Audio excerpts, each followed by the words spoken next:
Hello friends, welcome to ஆரோக்கிய சமையல்.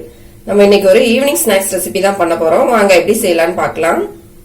Stove on பண்ணிட்டு ஒரு பேன் வச்சுக்கலாம். இதுல ஒரு 1.5 ஸ்பூன் அளவுக்கு ஆயில் சேர்த்துக்கலாம்.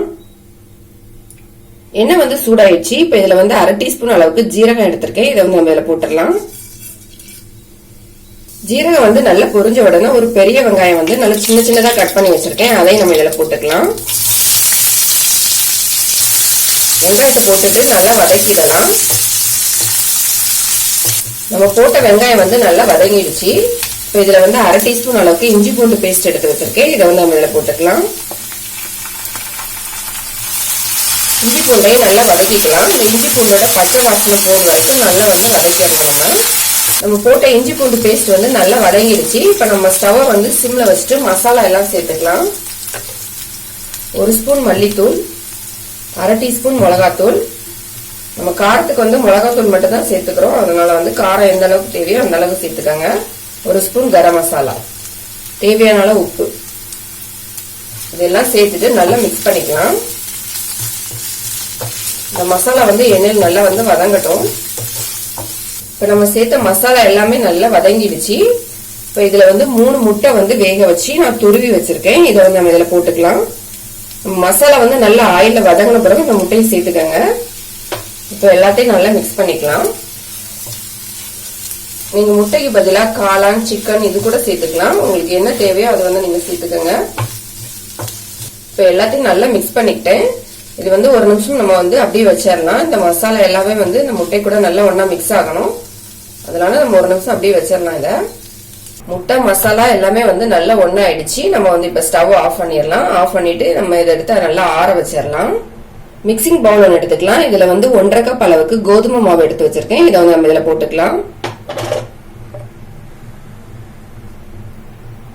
கொஞ்சமா உப்பு சேர்த்துக்கலாம். இதை நம்ம சப்பாத்தி மாவு மாதிரி தான் பிசைய போறோம். அதனால கொஞ்சமா உப்பு சேர்த்துட்டு இதை மிக்ஸ் பண்ணிக்கலாம். மிக்ஸ் பண்ண பிறகு கொஞ்சம் கொஞ்சமா தண்ணி சேர்த்து நம்ம சப்பாத்தி மாவு மாதிரி பிசைஞ்சு எடுத்துக்கலாம்.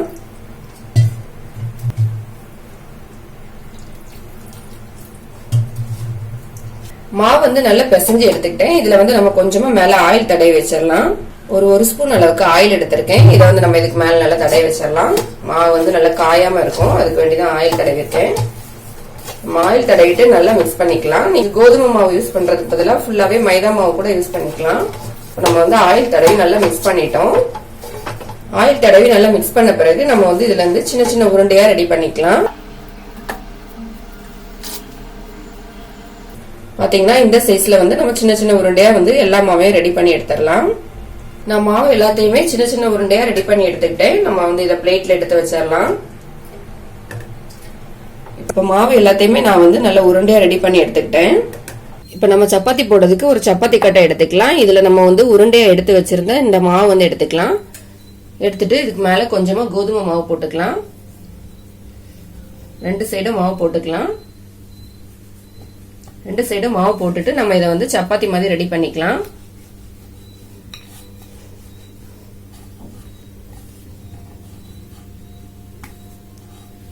நான் உருட்டி வச்சிருந்த மாவு எல்லாத்தையுமே சப்பாத்தி மாதிரி போட்டு எடுத்துக்கிட்டேன். இது நமக்கு ரவுண்ட் ஷேப்ல இல்லைனாலும் பிரச்சனை இல்லை. நம்ம இந்த சைடெல்லாம் கட் பண்ணி தான் எடுக்க போறோம்.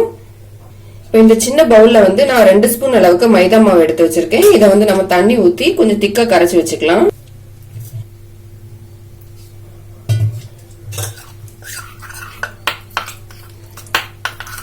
நான் இப்ப இதை தண்ணி ஊத்தி கரைச்சிட்டேன். கரைச்சப்புறம் பாத்தீங்கன்னா இந்த அளவுக்கு திக்கா இருந்தா போதும். ரொம்ப தண்ணி ஆகாண்டாம்.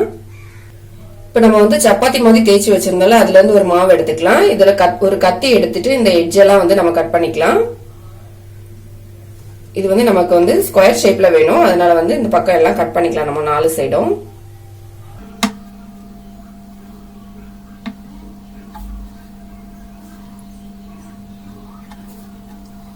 இப்ப 4 பக்கமே கட் பண்ணி எடுத்துட்டேன். இதை நம்ம இப்ப 2ஆ கட் பண்ணிக்கலாம்.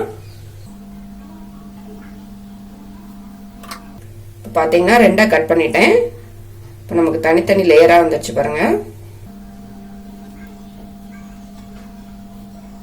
இப்ப நம்ம தனித்தனி லேயரா கட் பண்ண பிறகு அதுல ஒரு பீஸ் எடுத்துக்கலாம். இதுல நம்ம ரெடி பண்ணி வச்சிருந்த ஸ்டஃபிங் நல்லா ஆறிடுச்சு. இதை எடுத்து இதுல வச்சுக்கலாம்.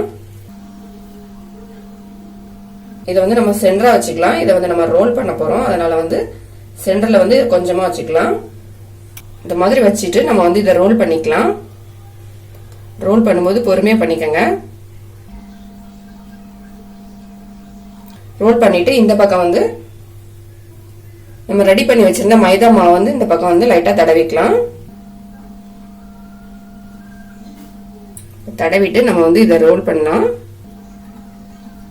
இந்த பக்கத்தை வந்து நல்லா டைட்டா வந்து பிரஸ் பண்ணி விட்டுருங்க. அப்ப இது வந்து நல்லா ஒட்டிக்கும். இப்ப இந்த பக்கம் வந்து நம்ம மைதா மாவு வச்சு நல்லா வந்து பிரஸ் பண்ணா நல்லா வந்து டைட்டா ஒட்டிக்கிச்சு. இப்ப இந்த ரெண்டு பக்கமும் நமக்கு வந்து ஓபன்ல இருக்கு. இந்த சைடு நம்ம கொஞ்சமா இந்த மாதிரி மாவு எடுத்து தடவிக்கலாம். தடவிட்டு நல்லா பிரஸ் பண்ணி விட்டுருங்க. நல்லா வந்து ஒட்டிக்கும் இந்த பக்கமும். அப்ப நமக்கு உள்ள இருக்க ஸ்டஃபிங் வந்து வெளியே வராது. இப்ப பாத்தீங்கன்னா எல்லா பக்கமும் நல்லா வந்து ஒட்டிக்குச்சு. நம்ம இதே மாதிரியே எல்லாத்தையும் ரெடி பண்ணி எடுத்துடலாம். நான் எல்லாத்துலயுமே வந்து நல்ல ஸ்டஃபிங் வச்சு இந்த பக்கம் நல்லா ரெண்டு பக்கமும் மைதா மாவு வச்சு நல்லா க்ளோஸ் பண்ணி எடுத்துக்கிட்டேன். இதை வந்து நம்ம ஒரு பிளேட்ல எடுத்து வச்சிடலாம்.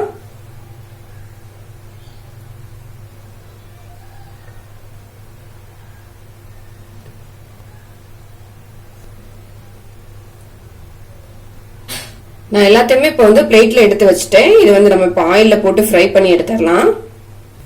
ஸ்டவ் ஆன் பண்ணிட்டு ஒரு பேன்ல வந்து பொரிக்கிறதுக்கு தேவையான அளவு எண்ணெய் ஊத்தி வச்சிருக்கேன். எண்ணெய் வந்து நல்லா சூடாயிடுச்சு. இப்ப நம்ம ரெடி பண்ணி வச்சிருந்ததை ஒன்னொன்னா எடுத்து இந்த ஆயில்ல போட்டுக்கலாம்.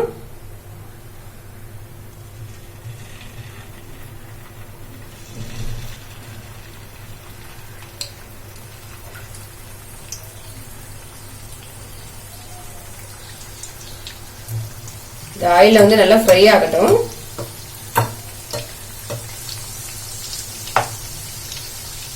நம்ம உள்ள வச்சிருக்க ஸ்டஃபிங் வந்து எல்லாமே ஆல்ரெடி குக் ஆனது. நம்ம மேல இருக்க மாவு மட்டும் தான் நமக்கு வேகணும். அதனால மீடியமான ஃப்ளேம்ல வச்சுட்டு நம்ம ரெண்டு சைடும் ஃப்ரை பண்ணி எடுத்துக்கலாம். நம்ம இன்னொரு பக்கம் வந்து திருப்பி போட்டுடலாம்.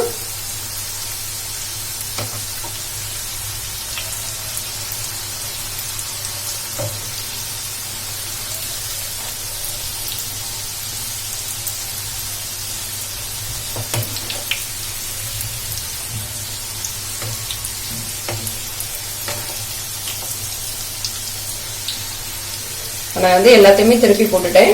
ஒரு பக்கம் வந்து நமக்கு வெந்துடுச்சு பாருங்க. லைட்டா இந்த பக்கம் செவந்து வந்துடுச்சு. இன்னொரு பக்கமும் இதே மாதிரி நல்லா வெந்து வரட்டும். ரெண்டு பக்கமே ஆயில்ல நல்லா ஃப்ரை ஆயிடுச்சு. நம்ம எடுத்துடலாம். இதுல நம்ம வந்து மைதா மாவு வச்சு சைட்ல வந்து க்ளோஸ் பண்ணதுனால ஓபனே ஆகல பாருங்க. இப்ப நம்ம எல்லாத்தையும் எடுத்துடலாம் ஆயில்ல இருந்து.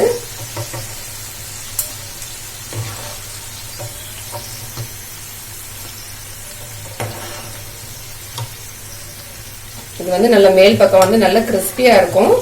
உள்ளாடி வந்து நம்ம ஸ்டஃபிங் வச்சிருக்கிறதுனால ரொம்ப டேஸ்டா இருக்கும். பாருங்க நம்மளோட ஸ்நாக்ஸ் வந்து ரெடி ஆயிடுச்சு. நம்ம இதே மாதிரியே மீதி இருக்க எல்லாத்தையும் ரெடி பண்ணி எடுத்துக்கலாம்.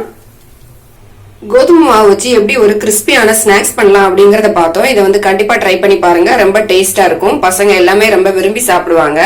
இந்த வீடியோ உங்களுக்கு பிடிச்சிருந்தா லைக் பண்ணுங்க, ஷேர் பண்ணுங்க. மறக்காம என்னோட சேனலை சப்ஸ்கிரைப் பண்ணுங்க.